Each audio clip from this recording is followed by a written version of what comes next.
Hi boys and girls, I'm going to read Iris Sleeps Over by Bernard Weber to you. Iris Sleeps Over by Bernard Weber. I was invited to sleep at Reggie's house. Was I happy? I had never slept at a friend's house before. But I had a problem. It began when my sister said, "Are you taking your teddy bear along?" "Taking my teddy bear along," I said. "To my friend's house? Are you kidding? That's the silliest thing I ever heard. Of course I'm not taking my teddy bear." And then she said, "But you have never slept without your teddy bear before. How will you feel sleeping without your teddy bear for the very first time?" "I'll feel fine. I'll feel great. I will probably love sleeping without my teddy bear. Just don't worry about it," I said. "Who's worried?" she said. But now she had me thinking about it. Now she had me really thinking about it. I began to wonder, suppose I won't like sleeping without my teddy bear. Suppose I just hate sleeping without my teddy bear. Should I take him? "Take him," said my mother. "Take him," said my father. "But Reggie will laugh," I said. "He'll think I'm a baby." "He won't laugh," said my mother. "He won't laugh," said my father. "He'll laugh," said my sister. I decided not to take my teddy bear.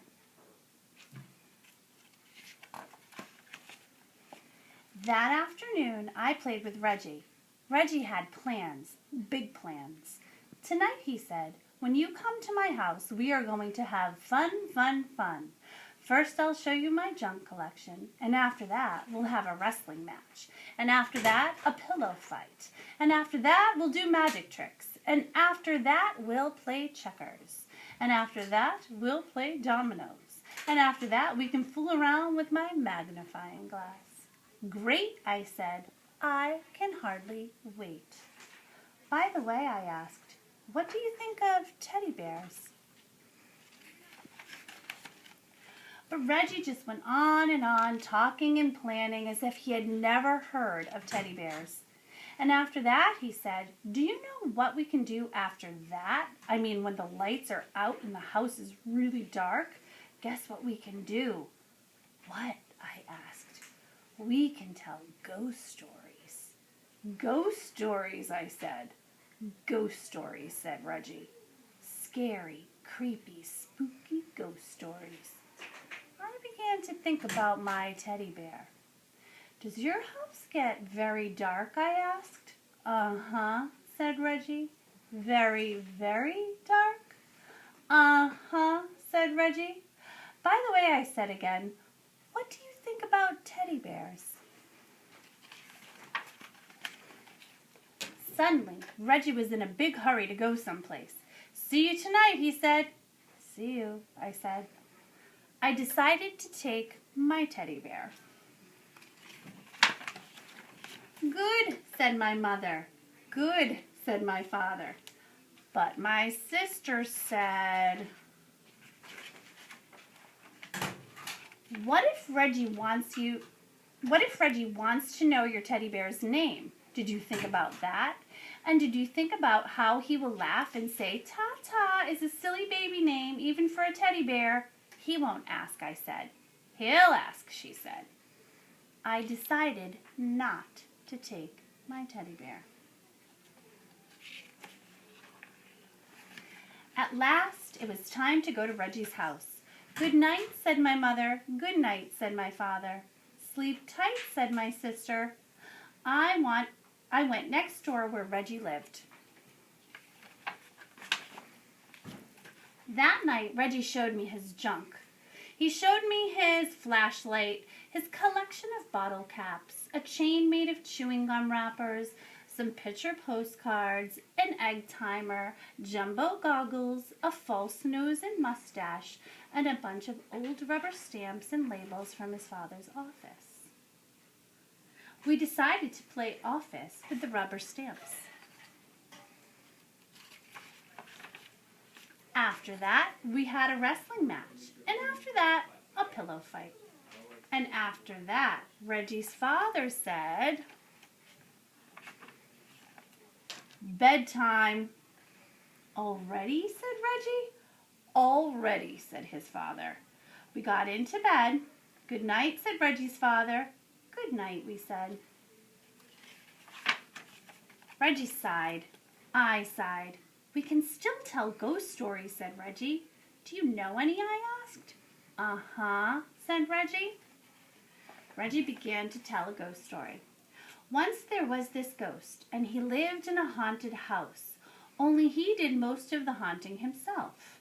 This house was empty except for this ghost because nobody wanted to go near this house.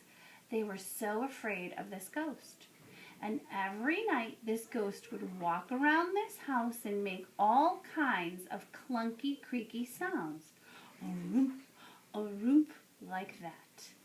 And he would go around looking for people to scare because that's what he liked most to do, scare people. And he was very scary to look at. Oh, was he scary to look at. Reggie stopped.